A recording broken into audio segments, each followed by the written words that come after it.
Welcome to my YouTube channel. तो जैसा कि आपको पता होगा कि हिमाचल प्रदेश में जो कॉन्ट्रैक्ट पॉलिसी है वो ख़त्म होने वाली है। इसके रिगार्डिंग कुछ अलग अलग नोटिफिकेशन जारी हुई है, जिससे पता चलता है कि हिमाचल प्रदेश में आपको रिक्रूटमेंट का एक नया मॉडल देखने को मिलेगा। और इसके बारे में हम डिटेल में बात करेंगे, वीडियो को अंत तक ज़रूर देखना। अगर हम इस टाइम की बात करें तो क्या होता था कि जैसे ही गवर्नमेंट जॉब में आपकी ज्वाइनिंग होती थी तो उसमें पहले 2 साल में आपका कॉन्ट्रैक्ट पीरियड होता था और उसके बाद आपको रेगुलर किया जाता था। लेकिन अब सरकार जो है वो इस मॉडल को ख़त्म करना चाहती है।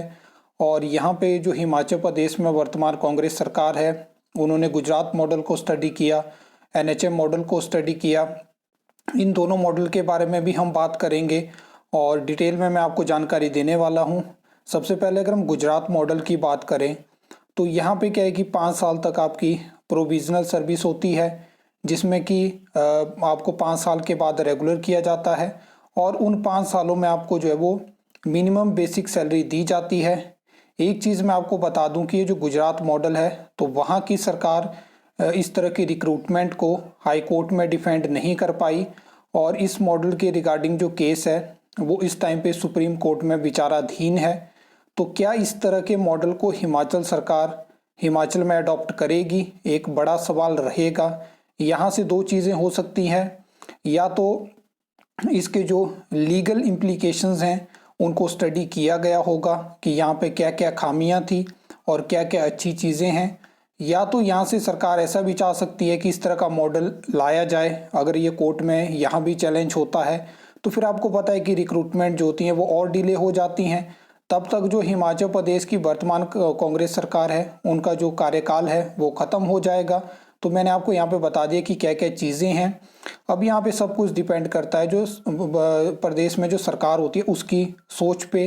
अगर हम एनएचएम मॉडल की बात करें तो हिमाचल सरकार ने एनएचएम मॉडल को भी स्टडी किया।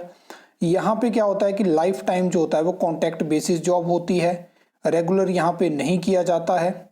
लेकिन अगर इस मॉडल को सरकार अडॉप्ट करना चाहती है तो हिमाचल प्रदेश में जो नेशनल हेल्थ मिशन के तहत वैकेंसी फिलअप होती थी कॉन्ट्रैक्ट बेसिस पे, फिर उनको क्यों आउटसोर्स बेसिस पे रिक्रूट करने का फैसला इस सरकार ने लिया, ये भी एक बड़ा प्रश्न है। अब देखने वाली बात होगी कि कितने जल्दी हमें जो नया model of recruitment Himachal Pradesh में होगा उसके जो रूल्स होंगे वो आपको देखने को मिलेंगे। इसके बारे में मैं आपको बता दूं कि एक बैठक हुई है जिसमें कि जो पर्सनल डिपार्टमेंट है उनको एक ड्राफ्ट बनाने को कहा गया है।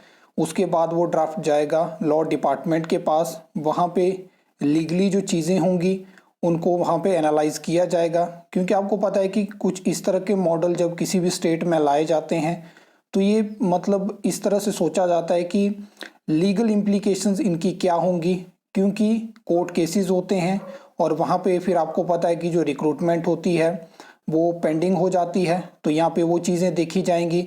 अब देखने वाली बात होगी कि नेक्स्ट जो कैबिनेट मीटिंग होने वाली है 5 तारीख को, वहाँ पे इसके रिगार्डिंग एजेंडा लगता है और क्या उसमें फैसला होता है और उसके बाद जो होंगे वो रूल नोटिफाई होंगे।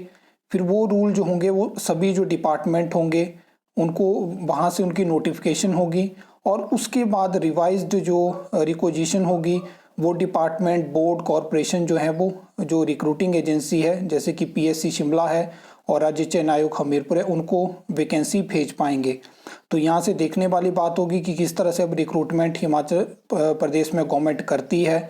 बहुत टाइम हो चुका है क्योंकि अभी काफ़ी ज़्यादा हाइप बनी थी कि नई वैकेंसी देखने को मिल सकती है और उस टाइम पे एकदम से क्या होता है कि जो लेक्चरर के 4 महीने से जहाँ पे ज्वाइनिंग पेंडिंग थी, जब उनको अपॉइंटमेंट लेटर दिए जाते हैं तब ये चीज़ देखी जाती है कि हिमाचल प्रदेश में तो गवर्नमेंट एम्प्लॉयज़ के लिए एक नया एक्ट लागू हो चुका है, जहाँ पे जो पहले लिखा होता था आरएनपी रूल्स में कॉन्ट्रैक्ट बेसिस पे उस चीज़ को हटा दिया गया है और वहाँ पे बाय रेगुलर चीज़ वहाँ पे मेंशन कर दी गई है। तो अब ये सब चीज़ें हैं तो फिर उसके बाद क्या होता है एकदम से नोटिफिकेशंस जारी होती हैं और कहा जाता है कि जहाँ जहाँ पे जिस स्टेज पे जो जो भी रिक्रूटमेंट है, चाहे वो रिक्वेजिशन स्टेज पे है चाहे वो सिलेक्शन स्टेज पे है, वहाँ पे उनको होल्ड किया जाए। बहुत सारी चीज़ें ऐसी हैं। बाकी यहाँ से आपको बहुत सारी चीज़ों के बारे में आइडिया हो गया होगा। अब 5 मई की जो कैबिनेट बैठक है वहाँ से अब चीज़ें डिसाइड होंगी कि कितनी जल्दी हिमाचल प्रदेश में आपको रिक्रूटमेंट देखने को मिल सकती हैं। अदरवाइज़ फिर वहाँ से चीज़ पेंडिंग होती है तो समय लगेगा और फिर उसके बाद आपको लंबा वेट करना पड़ सकता है। आई होप आपको वीडियो अच्छी लगी होगी, इन्फॉर्मेटिव लगी होगी। तो वीडियो को लाइक कमेंट शेयर कर सकते हो, चैनल को सब्सक्राइब कर सकते हो फॉर द न्यू अपडेट्स के लिए।